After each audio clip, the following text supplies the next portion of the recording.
Ayan mga gawiks, isang masayang hapon sa lahat dyan, no? Tayo ngayon mga gawiks, nandito naman sa ating garden, no? At katatapos nga lang ng malakas na ulan kanina dito mga gawiks, kaya basa yung ating mga lupa dito, no? So dito yung ating taniman ng talong. Ayan. So dito yan, tinambakan natin yan mga gawiks. Yung mga abo na sinunog natin na mga dahon dito, dyan natin tinambak. At ngayon mga gawiks, yung video natin ay nag-transplant tayo o nag-transfer ng mga ating na-transplant dati doon sa likod, sa simentadong lugar, yung mga papaya sa baldi, no? O yun, tinransfer natin dito sa garden, ayan. So ito pa yung dalawa na ating itra-transfer dyan ngayon. So naghukay tayo mga gawiks, no? Para ibaon ng kunti yung mga baldi. Kasi natutumba kapag humangin mga gawiks. Kaya ibinaon ko, naghukay ako dito, no? So hinihiliran natin dyan ngayon ang ating mga papaya na nakatanim sa baldi, no? So yan, hinawi natin yung mga gumapang na talbos dito mga gawiks. Ayan yung talbusan natin dito. So yan. Ayan yung ating talbusan. Yung gumapang na talbos dito mga gawiks, mahaba na, kaya ayan, hinawi natin. At yan yung status nila ngayon. So dito may hinukay tayo para sa isa naman, pangatlong baldi dito mga gawiks. Yan. Ito na yung paglagyan natin sa pangatlong baldi. Kasi pag malakas na hangin mga gawiks, ang baldi ay natutumba. So ibaon natin dito yung puwit niya. Yan. Diyan yung hukay na ating paglagyan doon sa pangatlo. Dahil sa nakadalawa na tayo, no. So yan. Yan yung ating status sa ating mga papaya na na-transplant dati. Yan. Yung mga ligaw lang yan mga gawiks, no. Na papaya na yan. Katulad dito sa dati nating itinanim. So ipakita ko lang yung dating tanim natin mga gawiks, no. Nandito sa kabilang side. Doon, ayun. So puntahan natin mga gawiks. Dahil sa mayroon na tayong isang naiwan na malaki. Ayan, ito yung mga mangga na reject. So dito tayo nagsunog dyan sa mga drum na yan. Dito, ayan yung drum na sunugan natin sa mga dahon. At yung abo ay yun nga, yung tinambak natin doon sa taniman natin ng talong. So ito mga gawiks, yung papaya natin na isang puno. So ayan, hinog na itong isa, yan ang pinaiwan natin, no. So yung mga dito sa taas, yan yung nakukuha palagi kapag kakailangan ng panggulay. So itong isang malaki, for harvest na to mga gawiks, sapagkat mahinog na, ayan. So ayan yung ating status sa luma o dating papaya na itinanim sa baldi, no. Ayan. So yan. So nakukuhaan to palagi mga gawiks ng mga panggulay pag magtinula tayo ng gulay, no. So yan, at yung mga markot style natin dito, yan. Ito mga gawiks, for transplant na rin to, na markot natin. Yan, na makupa. So yung makupa dyan na nauna nating na markot, nasa baldi din, ayan. So yan yung nasa baldi. Silipin lang natin mga gawiks kung anong status nito. Ayan, yung mga nalaglag na mangga mga gawiks. So ayan nga yung status niya, no. So yan, balik tayo doon mga gawiks sa ating itra-transfer na puno ng papaya. So ilagay na natin yung isa mga gawiks, yung isa dito na may hukay na tayo sa pangatlo at ilagay na nga natin. So yung ating ampalaya mga gawiks ay hindi kagandahan sapagkat sa sobrang init tapos ulan sa hapon, ayan na. Pero makaka-recover pa yan mga gawiks sapagkat may mga bunga pa tayong makikita, ayan. Kahit ganun ang kanyang status. Nasira na yung mga dahon mga gawiks, pero yan ay magtatanim tayo ulit ng mga bago niyan. Dahil nasubukan na nga natin, no? First time natin yan na magtanim ng ampalaya dito.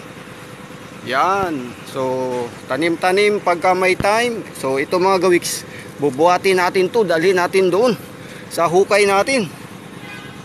So wait lang, buhatin natin sa dalawang kamay dahil hindi kaya ng isa. So ayan na mga gawiks, nabuhat na nga natin, no, ang pangatlong baldi na ating transfer dito. So yung lupa na hukay natin ay ibabalik natin, no. Ayan. Yan ay para hindi matumba yung ating baldi pagka humangin. Dahil kapag lumaki yung puno tapos biglang hangin, sigurado tumba. Yan ay na-experience ko na doon sa unang tanim ko mga gawiks. Natumba. Sayang yung puno. Baga nabali. So kailangan, ayan, ibaon natin. Yan, di yan matutumba mga gawiks. Sapagkat binauna natin, no. Yan. So yan lang ang ating paraan sa ating pagtatanim dito sa garden, no. Antayin natin na kung mayroon niyang ibubunga katulad doon sa mga una nating natanim. So may isa pa doon mga gawiks, no. Yung isa na yan mga gawiks na iwan ay dito natin ilagay sa kabila, sapagkat dito alanganin na. Dahil mayroon tayo ditong pagapang na tanim din. Ayan, tinakpan natin sapagkat dyan ay mayroon na yung gumagapang dyan, paakyat sa taas.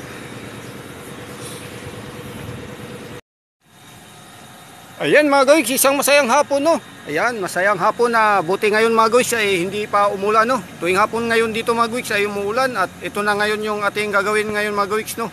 So ito yung namarkot natin na, ayan.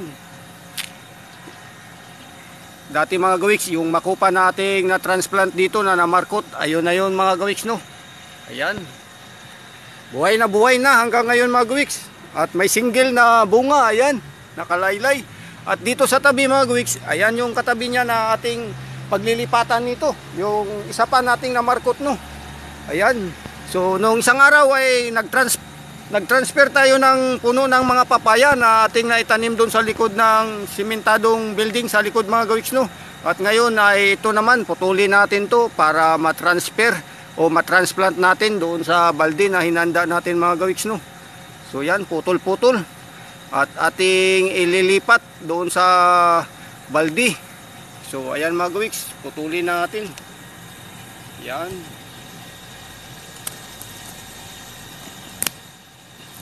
So pagkatapos natin nga ito maputol mga gawiks, no. Ayan, tanggalin natin yung balot.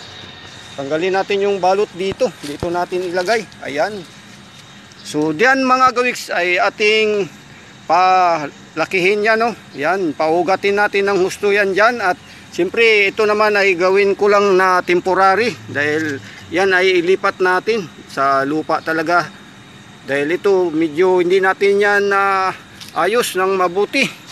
So sinubukan lang natin to mga gawiks. Yan, ito, yan, sa isang balde, no. So ito wala kasing butas mga gawiks, no. Luma yan. Lumang ito pinagtaniman din natin ng, ayun, ayan yung ating tinanim, tanglad. So ngayon, temporary lang to, dito natin paugatin. Yan, alisin natin yung balot. Pagka medyo buhay na at marami na siyang ugat, ay ating ililipat, sirain natin yung balde mga gawiks. Lipat natin ng kung saan natin pwede ilipat sa lupa na mismo, direct sa lupa. Katulad nun mga gawiks, no, dalawang puno yan.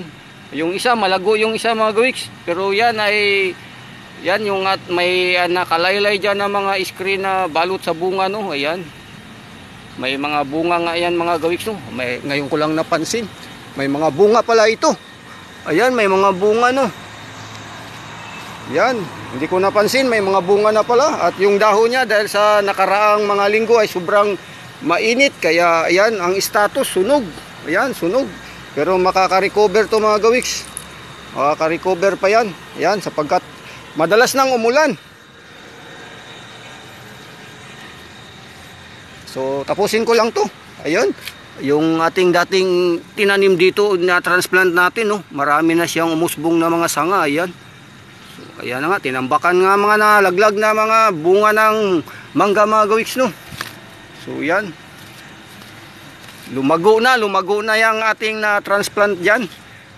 Yung namarkot din natin yan mga gawiks, no. Nagbunga yan nakaraang taon at ngayong taon na to, ayan, dahil sobrang mainit, isa lang. Ayan, nakalaylay, isa lang, single. So ito na yun yung pangalawa. Bagamat hindi natin sure na kagandahan yung kanyang dahon dahil sa nakaraan ay sobrang mainit. Kaya ito ngayon yung ating gagawin ay siyempre ibabao natin dyan. Balatan ko lang muna to mga gawiks. So ayan na mga gawiks, ating nabalatan at ibinao na nga natin dyan. Ayan yung ugat niya na sana ay ito ay lumago, mabuhay. Wala namang problema pagka hindi mabuhay, tayo ay magmarkot ulit. Ayan. Huwag lang tayong sumuko sa ating pag mamarkot dito na mga puno ng katulad nito. Yan. Madalas mga gawiks, yung ating namarkot ay mga yung sa bayabas. Puno ng bayabas. Ito, pangalawa lang to sa Makupa. Yan, pangalawang markot natin to. So, doon sa bayabas mga gawiks, mayroon din tayo doon. So, yan na, okay na yan mga gawiks. At yan ay ating didiligan. Yan. So, yung sa bayabas mga gawiks, mayroon din tayong namarkot. Silipin nga natin kung ano nang status nun. So, yan. Okay na yan mga gawiks. Yan. Sana yan ay mabuhay, lumago, katulad nito. Yan. So, yung sa bayabas mga gawiks ay ating puntahan no. Dito. Yan, yung bayabas natin dito. Mayroon tayo ditong namarkot. So, 2 linggo na to mga gawiks. Hindi ko lang sure kung may ugat na. Ayan. So wala pa, di ko sure kung may ugat na mga gawiks. Hindi ko masilip. So ayan yung bayabas natin na ating minarkot no. So after 1 buwan yan mga gawiks, silipin natin. O yan, butasan natin yung plastic. So yan yung mga bunga ng ating bayabas yan. Kahit medyo mainit, ngayon ay nakarecover dahil 4 na araw na sunod-sunod umuulan. So hanggang dito na lang mga gawiks no. Ako'y magpapasalamat sa inyo dyan sa suporta. Hanggang sa dulo ng aking video, kayo ay nakasama ko. Bye bye, yahoo!